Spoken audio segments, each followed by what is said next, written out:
তো হ্যালো বন্ধুরা, আপনারা যারা আজকে সিটেট এক্সাম দিয়েছিলেন, তো আজকে আমি তাদের জন্য একটা আনসার কি প্রোভাইড করে দিয়েছি। তো আজকে আমি এখানে আপনাদের যে পেপার ওয়ান সিটেট পরীক্ষার যে পেপার ওয়ান এবং ল্যাঙ্গুয়েজ ওয়ান যে আপনাদের হয়েছিল, পেপার ওয়ান এবং ল্যাঙ্গুয়েজ ওয়ানের যে প্রশ্ন, তো এই প্রশ্নের আমি এবার আপনাদের সঙ্গে ডিসকাস করব সম্পূর্ণ প্যাডাগজি।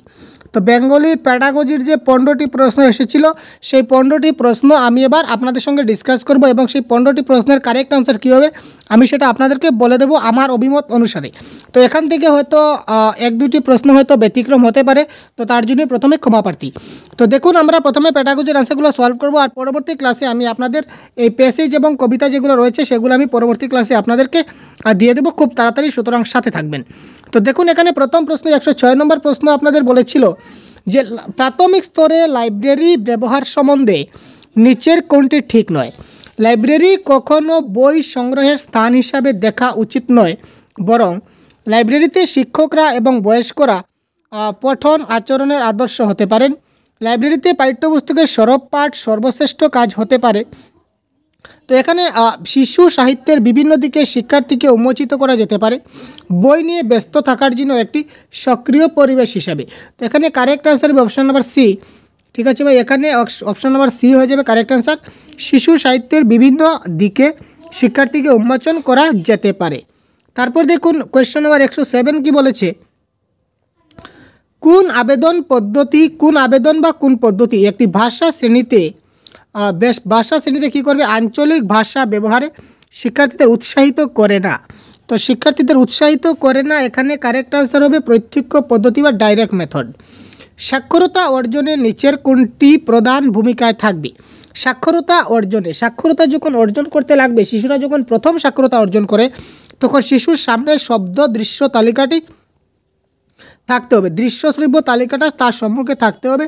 সুতরাং এই প্রশ্নের কারেক্ট আনসার হয়ে যাবে অপশন নাম্বার 4। তারপর দেখুন কোয়েশ্চন নাম্বার 9 কি বলেছে প্রশ্ন। কোয়েশ্চন নাম্বার 9, সর্বার্থসাধক অভ্যর্থনামূলক এবং আনন্দপূর্ণ পরিবেশ সৃষ্টি করতে যেটি জাতীয় পাঠ্যক্রম নীতি অর্থাৎ ন্যাশনাল কারিকুলাম ফ্রেমওয়ার্ক NCF রূপরেখা অনুযায়ী দক্ষতা অর্জনে প্রতিটি শিশুর অংশগ্রহণকে সমর্থন করে, সেটি সর্বশ্রেষ্ঠ হতে পারে। এখানে কারেক্ট আনসার বিকাশের বিভিন্ন ক্ষেত্র থেকে শিশুদের কাজগুলি প্রদর্শন করা, এটা হবে কারেক্ট আনসার 109 নম্বর প্রশ্নের option number 1 is the right answer. তারপর দেখুন, কোন পদ্ধতিটি বাস্তব জীবনের পরিপ্রেক্ষিতে শিক্ষার্থীর ভাষা ব্যবহারের প্রধান উদ্দেশ্যের উপযোগী পরিবেশ সৃষ্টি করে।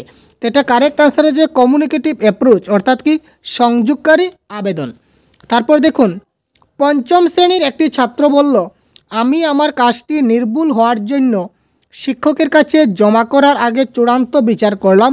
এটি তার কী ধরনের স্তর, প্রুফ রিডিং, সহপাঠী মূল্যায়ন, খসড়া নির্মাণ না পুনঃ খসড়া নির্মাণ। তো রিড্রাফটিং পুনঃ হয় না, সেটা ক্যান্সেল। তো এখানে শিশুটি কী করলো, আমি আমার কাজটি নির্ভুল হওয়ার জন্য শিক্ষক জমা করার চূড়ান্ত বিচার করে পড়লাম, অর্থাৎ সে শিওর 100% শিওর যে এটা তার কারেক্ট হবে। এটা কারেক্ট অ্যান্সার হয়ে যাবে কি প্রুফ রিডিং। ঠিক আছে ভাই, নেক্সট প্রশ্ন দেখে নেওয়া যাক। কোয়েশ্চন নম্বর 112 কী বলেছে, তৃতীয় স্তরের একজন শিক্ষিকা তার শ্রেণীতে একটি পঠন কোনো তৈরির একটা ইচ্ছা প্রকাশ করছে, কোনো একটা কিছু তৈরির ইচ্ছা প্রকাশ করেন। একটি শিশু সাহিত্যের নির্বাচনজনিত বিচারের ক্ষেত্রে সর্বাপেক্ষা গুরুত্বপূর্ণ প্রশ্ন কোনটি, যেটি সর্বপ্রথম বিবেচিত হবে। ঠিক আছে, তো এটা কারেক্ট আনসার কী হবে, 112 কারেক্ট আনসার কী হয়ে যাবে, option number 1 is the right answer. তৃতীয় স্তরের পঠন পাঠ্যক্রমের উদ্দেশ্যগুলি বোঝাতে এই বইগুলি কি সাহায্য করবে, এটা হবে কারেক্ট আনসার। নেক্সট,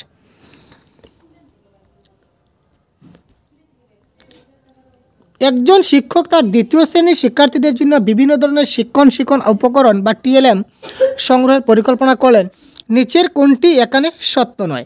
তো নির্বাচিত উপাদানগুলি প্রধানত সেই স্থানেই বানানো এবং সেখানে সহজলভ্য হবে, যা সহজেই পাল্টানো যাবে। তো TLM আমরা যে কোনোভাবে ব্যবহার করতে পারি, সহজলভ্য হতে পারে এবং TLMটা আমরা সহজেই পরিবর্তন করতে পারি, এটা তো কারেক্ট। তারপর দেখুন, তারপর রয়েছে কি নির্বাচিত উপাদানগুলি অবশ্যই সেই আয়ু সীমার বয়সের আকর্ষণ নিরাপদ হবে। অর্থাৎ আপনি যদি আমাদেরকে যদি একটা বল দেখান, তো আমরা কিন্তু অ্যাট্রাকশন হব না, কিন্তু ছোটো শিশুদের কিন্তু বল দেখালে তারা অ্যাট্রাকশন হয়ে যাবে। সুতরাং সেই বয়সের সঙ্গে তার একটা আকর্ষণ নিরাপদের ব্যবস্থা আছে। নির্বাচিত উপাদানগুলি অবশ্যই আগ্রহ সহকারে আবিষ্কার অনুসন্ধান করতে হবে, সেটা হবে কারেক্ট আনসার। এবার দেখুন কেবল শিশুদের, যেখানে কেবল বা অনলি থাকে সেটা আমরা বলেছিলাম নেগেটিভ আনসার, তো সুতরাং এখানে নয় বলেছে, সুতরাং নেগেটিভের আনসারটা নেগেটিভ হয়ে যাবে। তারপর দেখুন 114, তৃতীয় শ্রেণীর একজন শিক্ষক তার শিক্ষার্থীদের পার শব্দটি ব্যবহারের যোগ্যতা প্রদর্শন করে তাদের সঙ্গীদের, পারো যেটা শব্দ, এই শব্দটি ব্যবহারের যোগ্যতা প্রদর্শন করে সঙ্গীদের 5টি করে প্রশ্ন করার নির্দেশ দিলেন। উদাহরণে, তুমি কি সাঁতার কাটতে পারো, এটা তিনি বললেন যে তুমি সাঁতার কাটতে পারো। এই পারো শব্দটি ব্যবহার করে তোমরা আরও 5টি করে বাক্য বলো, আরও 5টি করে এভাবে প্রশ্ন করো। তো এটা কারেক্ট অ্যান্সার কী হয়ে যাবে? 114, এটা কারেক্ট অ্যান্সার হয়ে যাবে মৌখিক সাবলীলতা অনুশীলন। Option number 3 is the right answer. Next, সাক্ষরতা শিক্ষণ আবেদন, literacy teaching approach. Literacy teaching approach যেটি বর্ণ এবং ধ্বনির সম্পর্কের উপর জোর দেয় সেটি হলো, এটা কারেক্ট অ্যান্সার হবে ধ্বনি বিদ্যামূলক নির্দেশ। কার্যকরী ব্যাকরণ শিক্ষণ সম্পর্কে নিচের কোনটা সত্য নয়? কার্যকরী ব্যাকরণ শিক্ষণ সম্বন্ধে নিচের কোনটা সত্য নয়? এই প্রশ্নের কারেক্ট অ্যান্সার কী হয়ে যাবে? অপশন নাম্বার সত্য নয় বলেছে। সুতরাং মুখস্থ করা কখনো সত্য নয়, মুখস্থ করা কণ্ঠস্থ করা আমরা বলেছি বারবার। তো সুতরাং এখানে option number 2 is the right answer. Next দেখুন, নিচের কোনটি প্রাথমিক স্তরে পাঠ্য বইয়ের পরিকল্পনার আদর্শ নয়? কোনটি আমাদের পাঠ্য বইয়ের পরিকল্পনা আদর্শ নয় সেটি বলতে হবে। সেটা হবে কি? টেকনোলজি প্রিন্সিপল, প্রযুক্তিগত আদর্শ আমাদের প্রাথমিক স্তরে পাঠ্য বইয়ের কিন্তু উপযুক্ত নয়। আমরা কারিকুলাম আমাদের রয়েছে, প্রেজেন্টেশন রয়েছে, একটা কনক্রিট অবজেক্ট আমাদের রয়েছে, সুতরাং টেকনিক্যাল আমরা প্রাথমিক স্তরে আমরা ইউজ করতে পারি না। নেক্সট, গঠনমূলক স্তরে শিশুরা শিক্ষণে অনেক বেশি ব্যস্ত থাকে। তারা কী করে? ভিন্ন ভিন্ন অনুভূতির প্রয়োগ করবে, সক্রিয়ভাবে হাতের ব্যবহার করবে, অর্থাৎ হ্যান্ডস অন এক্সপিরিয়েন্স। আমি পজিটিভ ওয়ার্ডে বলেছিলাম যেখানে হ্যান্ডস অন এক্সপিরিয়েন্স থাকবে, এটা হবে কারেক্ট আনসার। সুতরাং এই ক্ষেত্রে কারেক্ট হবে কি? তারা নিজের হাতে তারা কাজ করে শিখছে, এটা হবে কারেক্ট আনসার। নেক্সট দেখুন, প্রদত্ত বাক্যটির পরিপ্রেক্ষিতে নিচের কোনটি ঠিক নয়? এখানে বলেছে নিচের কোনটি ঠিক নয়।